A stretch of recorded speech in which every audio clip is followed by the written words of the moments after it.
किसान है तो अन्न है, अन्न है तो जीवन है। हमारा देश भारत कृषि प्रधान देश है। हम वर्षों से ये बात सुनते आए हैं, लेकिन समय के साथ साथ काफ़ी कुछ बदलाव आया है। किसानों की स्थिति, उनके आजीविका, जीने का तरीका, भौगोलिक परिवर्तन, जलवायु परिवर्तन, काफ़ी चीज़ें हो रही है। लेकिन साथ साथ ये भी देखना पड़ता है हमें कि इस बदलाव के दौर में भी किस तरीके से अपने आप को सुरक्षित रखा जाए, अपने आप को जीवित रखा जाए। ये प्रयास हमेशा इस धरातल पर, ये ब्रह्मांड पर हम कहें कि जीव करता रहता है, किस तरीके से वो सरवाइव करे। आज हम अनाज की बात करेंगे, क्योंकि अनाज के बगैर हम जी नहीं सकते। आज हम बैठे हैं एक ऐसी जगह पे जहाँ पे कुछ इस तरह से किसानों को कैसे उन्नत किया जाए, उनको किस तरीके से आजीविका से जोड़ा जाए, उनकी आर्थिक स्थिति को मजबूत किया जाए। एक ऐसी संस्था जो लगातार कई सालों से काम कर रही है। संस्था का नाम है सेंटर फॉर वर्ल्ड सॉलिडेरिटी। जी हाँ, और उसके ये जॉइंट डायरेक्टर मिस्टर पलाश भूषण चैटर्जी, उनसे मैं बात करूंगा किस तरीके से ये संस्था काम कर रही है अनाज को लेकर खासकर, और उसमें एक ब्रांड इनकी है भूमिका, और उसके तहत किसानों को एफपीओ के माध्यम से जोड़कर इस कोल्हान क्षेत्र में चावल, एक चावल है, देसी चावल है, बाली भोजना जिसको कह रहे हैं, बाली भोजना राइस, उसका उत्पादन शुरू किया गया है कुछ समय पहले से। इसके बारे में जानेंगे, इसकी खासियत क्या है, इसका बाज़ार में रिस्पांस कैसा है, कितने किसान इससे जुड़े हुए हैं। तो सर, आपका बहुत बहुत स्वागत है हमारे इस वीडियो में, हमारे इस कार्यक्रम में। नमस्कार। जोहार, धन्यवाद। देखिए, CWS विगत कई वर्षों से झारखंड में काम कर रही हैं और झारखंड में न्यूट्रिशन पर ये काम कर रहे हैं, न्यूट्रिशन को प्रमोशन पर काम कर रहे हैं। लेकिन पिछले 2 साल से ये कुछ अलग तरीके से भी काम कर रहे हैं। अपने जो कृषक संगठन आजीविका भूमिका फार्मर प्रोड्यूसर्स कंपनी है, जो भूमिका के तहत एक आती हैं, इसको बढ़ाने के लिए किसानों को जोड़े हैं और किसानों को इन किसानों को ये लोग जागरूक कर रहे हैं कि कैसे देसी पद्धति से अगर किया जाए तो सारे जो विपद हार हैं, जो क्लाइमेट चेंज के रिस्क है, उसको कैसे मिटिगेट किया जा सकता है। तो इसी स्तर पे एक पहला काम शुरू किया गया है। एक देसी धान है जो हमारे कोल्हान के ही है, बाली भोजना, लेकिन यहाँ के किसान उसका कल्टीवेशन करना लगभग छोड़ चुके थे, करते ही नहीं थे। लेकिन ये धान बड़ा अच्छा है। अच्छा इस मायने में है, इसमें पानी कम लगता है, इसमें इनपुट कॉस्ट बिल्कुल ज़ीरो है, क्योंकि इसमें जो इनपुट कॉस्ट है वो मूलतः सरसों खल्ली और गोबर का ही है। और ये सरसों खल्ली और गोबर हमें तो आराम से अपने ये में ही मिल जाता है, अपने वेस्ट में ही मिलता है, तो वेस्ट टू वेल्थ में ये तब्दील हो जाता है। और अगर हम इस धान को कंपेयर करें अभी के HYV के साथ, तो प्रोडक्शन भी लगभग एक जैसा है, 19-20 है, इसमें 19-20 है। लेकिन इसका फ़ायदा ये है कि ये प्रोडक्शन इंश्योर्ड प्रोडक्शन है, ये आपको ये घटेगा नहीं, इनपुट कॉस्ट कम है। अगर आप सारी चीज़ों को अगर आप जोड़ेंगे तो ये धान अभी के किसानों के लिए, अभी इस समय जो जिसमें क्लाइमेट रिस्क है, जो जिसको बोलते हैं कि वातावरण में जो रिस्क आ रहा, वातावरण में जो बदलाव आ रहा, इसको अगर हम देखें, इस मद्देनज़र को देखते हुए, तो अभी ये देसी धान की खेती करना ज़्यादा फ़ायदेमंद है। ये बाली भोजना राइस, बाली भोजना धान, जी हाँ, तो उससे चावल बन रहा है। और ये हम जानना चाहेंगे आपसे कि अभी कोल्हान क्षेत्र में कौन कौन जगहों पर खास करके इसकी खेती की शुरुआत की गई है और कितने किसान इससे जुड़े हैं? देखिए, ये तो पॉकेट्स में हो रहे थे, लेकिन हम लोग इसको अब कोशिश कर रहे हैं कि ये थोड़ा फैले। हम लोग राजनगर ब्लॉक में काफ़ी फैलाए हैं इसको।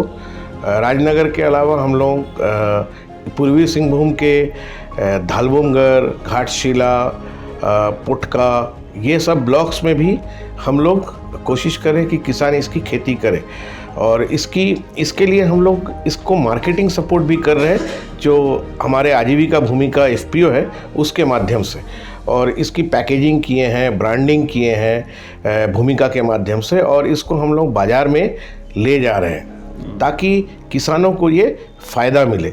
एक तो किसानों को भी फ़ायदा मिले, आम आदमी को भी सस्ता दर में पौष्टिक खाना मिले। जैसे आप अगर अभी देख लीजिएगा, मार्केट में बहुत सारे ब्राउन राइस अवेलेबल है, लेकिन वो बहुत महंगा है, आम आदमी उसको एक्सेस नहीं कर पाता है। लेकिन ये चावल एक्सेस कर पाएगा, बहुत दाम कम है, 65 से 70 रुपया प्रति किलो है, और बाज़ार में कई दुकानों में मिलता भी है। तो ये किस तरह से ये ख्याल आया कि चलिए ट्रेडिशनल जो अनाज है, चावल है, इसकी खेती की जाए? और आम तौर पे लोग उस पर नहीं जाकर ज़्यादातर क्या होगा, केमिकल फर्टिलाइज़र डालते हैं, हाइब्रिड बीजों को लाकर कहते हैं कि ज़्यादा उत्पादन होगा। तो उसको अगर देखते हैं तो क्या लगता है, इसका उत्पादन किस तरीके से क्या हो रहा है? इसका अगर हम तुलनात्मक दृष्टिकोण से देखें तो उससे कम हो रहा है या ज़्यादा हो रहा है? अब फ़ायदे की बात तब वो लोग करते हैं कि भैया हमको ज़्यादा से ज़्यादा 1 एकड़ ज़मीन पे उत्पादन चाहिए, तो उसको अगर तुलनात्मक दृष्टिकोण से देखते हैं तो क्या लगता है?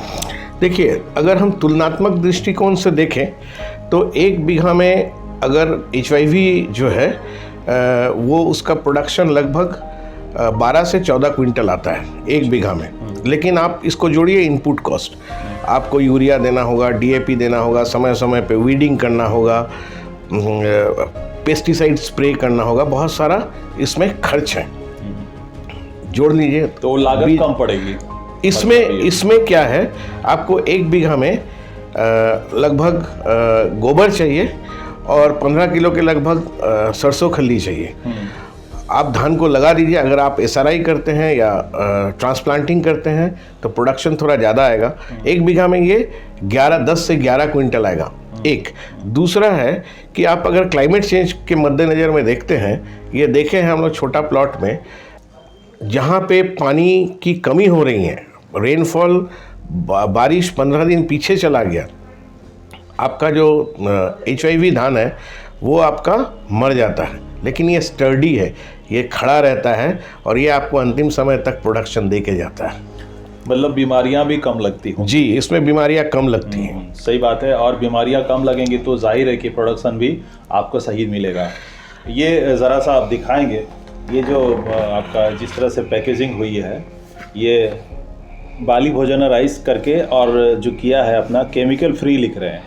तो क्या क्या है इसमें? जो इसका न्यूट्रिशन क्वालिटी जो है, पोषक तत्व का हम लोग टेस्ट करवाए हैं IIT खड़गपुर से, और इसमें बहुत सारे पोषक तत्व हैं। जैसे इसमें फैट कम है, नियासिन है, थियामिन है, प्रोटीन है काफ़ी ज़्यादा, 4.28 ग्राम है 100 ग्राम अगर चावल लेते हैं, फैट मात्र 0.65 ग्राम है। तो ये सारा पोषक तत्व है, और हम लोग पोषक तत्व को पैकेट में लिख देते हैं। इसमें एक चीज़ और है, हमारी संस्था ने इनोवेशन किया है। देखिए, हम लोग तो चावल करते हैं, सारा चीज़ करते हैं, मिल में चला जाता है, मैकेनाइज्ड मिल में। अगर ये मैकेनाइज्ड मिल में जाता है तो ये चावल पॉलिश हो जाता है। तो हम लोगों ने ढेकी को मैकेनाइज्ड किया है IIT खड़गपुर के माध्यम से। IIT खड़गपुर से टेक्नोलॉजी हम लोग लिए हैं, हम लोग एग्रीमेंट किए हैं, और उस टेक्नोलॉजी को हम लोग गांव में ले आए हैं। अभी ये बाड़ाजुरी पंचायत का, झारखंड के पूर्वी सिंहभूम जिला का घाटशिला प्रखंड में बाड़ाजुरी पंचायत का रघुनाथपुर गांव में 2 समूह इसको लगा के रखे हैं। ये मैकेनाइज्ड ढेकी जो है, ये एक तो महिलाओं का जो ड्रजरी है, जो कष्ट है ढेकी में जो होता है, उसको बिल्कुल ख़त्म कर दिया, और ढेकी में जो पोषक तत्व है उसको एज इट इज़ रख के चावल का प्रोडक्शन हो रहा है। साथ में इसका ग्रेडिंग सॉर्टिंग मशीन भी लगा हुआ है, और ये 1 घंटा में लगभग 80 से 90 kg का प्रोडक्शन दे रहा है। जबकि ऐसे आप जो मैनुअल ढेकी है 1 घंटा में 30 kg का प्रोडक्शन देता था। तो ये सारा चीज़ पर हम लोग काम कर रहे हैं। विभिन्न ये थोड़ा विभिन्न सा हम संस्थाओं रोकेंगे के साथ। आपको। ढेकी का जिक्र हो रहा है। ढेकी ट्रेडिशनल जो धान से चावल बनाने का जो तरीका है, बहुत से लोगों को नहीं पता है। तो ढेकी में क्या होता है कि जो उसके पोषक तत्व, आप इसका कलर देख रहे हैं, ये कलर अगर ये मिल में जाता और मशीन में पिसता तो ये वाइट हो जाता, मतलब पूरी तरह सफ़ेद हो जाता, पॉलिश्ड हो जाता। तो ये वो नहीं हुआ, पोषक तत्व इसमें बचे हुए हैं। ये बिल्कुल लाल कलर है। जी जी। तो वो ढेकी को आपने इस बार क्या किया, मैकेनाइज किया जी। ये उसको अब मशीन के माध्यम से वो एक चलेगा। 2 HP का मोटर लगाया जी। है और ये IIT खड़गपुर हम लोगों को हेल्प किया है इस इनोवेशन को करने के लिए। उसमें एग्रीमेंट हुआ था CWS संस्था के साथ जी। और फिर ये IIT खड़गपुर और CWS संस्था इस ढेकी को ग्रामीण महिलाओं को दिया इसे चलाने, ताकि उसका स्वरोजगार हो। और इससे 2 समूह के 6 महिलाओं का स्वरोजगार भी हो रहा है। और अगर इस तरह से करे तो ग्राम में, जो गांव में चावल हो रहा है, वो लोग ढेकी से सिर्फ चावल नहीं करते, वो लोग ढेकी को और भी एक पायदान ऊपर ले, वो पौष संक्रांत के समय वो चावल का गुंडी भी करते हैं, हाँ, पीठा जिससे बनता है। पीठा जिससे बनता है।